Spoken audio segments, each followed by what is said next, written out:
কি খাবা গো কেতা কলা হলো 90 আলি দেশি কলা বাবা সবজি কলা বুঝো নাই এবার জিলাপি কারিল না জিলাপি তো আমারই বাবু আপনারই কয় কেজি না আজকে বাচ্চা নাকি বাসি আজকে বাসছে গরম কত করে 10 মিনিট হলো এই সাইডে কিনে নিবে? ভাই ও একটা কথা কইতে চাইছিলাম, কোন যদি কিছু মনে না করেন। কোন আপনার সমস্যা নেই এই যে আপনি এখানে সিলিন্ডার গ্যাসটা রাখছেন, হ্যাঁ এটা কি ঠিক জায়গায় রাখছেন?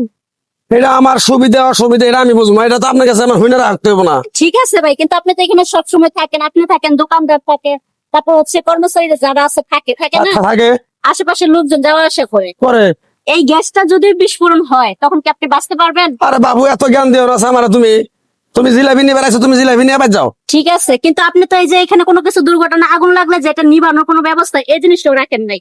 এখানে মিনিমাম একটা বস্তা রাখা লাগে, পাটের বস্তা বা বালি রাখা লাগে। আপনি তো আমি এটাও দেখতেছি না এখানে। কিছুই নাই, এনে কোনো সুরক্ষাই নাই। আপনি যে এইভাবে দোকান করতেছেন, আপনি জীবনের ঝুঁকি নিয়ে দোকান করার দরকার কি? গ্যাসটা তো আপনি অন্য জায়গায় রাখতে পারেন। আপনি এটা সাইড করে আরো সামনে রাখতে পারতেন, সেফটি দিয়ে রাখতে পারতেন, কিন্তু আপনি তো আপনার সাথে নিয়ে আপনি বিপদ নিয়ে সবসময় চলতেছেন। বুঝছি তো আপা এখন মনে করেন দূরে রাখার মতো সিস্টেম নেই আমার ছোট দোকান তো আপা কাছে রাখতে হয় আপনার দোকান ছোট, আপনার তারটা তো ছোট করতে পারবেন না, চাইলে আপনি তারটা আরো বড় করতে পারেন না? বুঝছি আপা আপনি যদি একটা সেফটি দিয়ে ওই রাস্তার ওই পাশে রাখে আপনি তারটা পাইনা নিয়ে কাজ করেন, সমস্যা হবে? না না ওটা না ট্রাই করছে, যদি সাথে এনে একটা পাটের বস্তা রাখবেন, আপনি যে কোনো সময় বিপদ ঘটলে বস্তাটা যদি আপনি ভিজে এই জায়গায় দেন তাহলে কিন্তু মানে বিপদ থেকে বাঁচতে পারবে।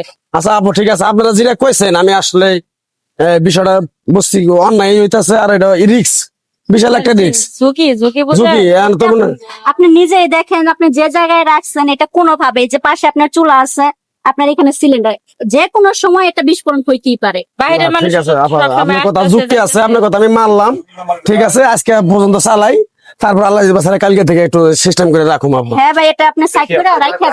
মানে আপনি যে সতর্ক বাণীটা আমার কইরা গেলেন এটা একটা ভালো একটা যারা শিক্ষক মানুষ যারা মাথায় মেধা আছে জ্ঞান বুদ্ধি আছে তাদের জন্য এই কথাগুলো আর আমিও আপনার কথাগুলো আমি অক্ষর অক্ষর বাবু পালন করি। অনেকে কিন্তু বিপদের সম্মুখীন হইতাছে বুঝছেন, না, এই না, কারণে না। আপনাকে সতর্ক করে দিলাম আমরা। আর আপনার মনে কিছু নিয়েন না, না না বুঝছেন? না না এটা তো একটা ভালো কথা বললেন আপনি তো আর আমার দুশ্মনী নাই না আপনি আমার মারানো নাই এখন কয় কেজি মুজিলা দি কোন না কলা নিবেন কত করে কেজি দাম? কলাটা নেন আবার ভালো কলা হবে আচ্ছা, এক আলি দেন, কলা দেন। 2 আলি 3 আলি দুইটা এর দাম হবে 125 টাকা আচ্ছা ঠিক আছে।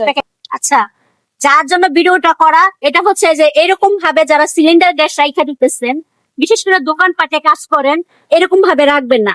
জীবনে ইনকাম কি জন্য করেন? খাওয়ার জন্য করেন না? সে জীবনে যদি চলে যায় তাহলে কি করবে? আর সিলিন্ডার গ্যাস রাখার সময় অবশ্যই যাতে তাৎক্ষণিক যদি আগুন লাগে ওইটা নিভানোর জন্য একটা পাটের বস্তা বালি সাথে রাইখা দিবেন, একটা ব্যাগে করে রাইখা দিবেন, কারণ বিপদ তো বইলে আসে না। আর দয়া করে সিলিন্ডার গ্যাস কখনোই নিজের সাথে রাইখা কাজ করবেন না, দূরে রাখার চেষ্টা করবেন সর্বোচ্চ সবাই, যে দোকানদারি আছেন যেই আছেন।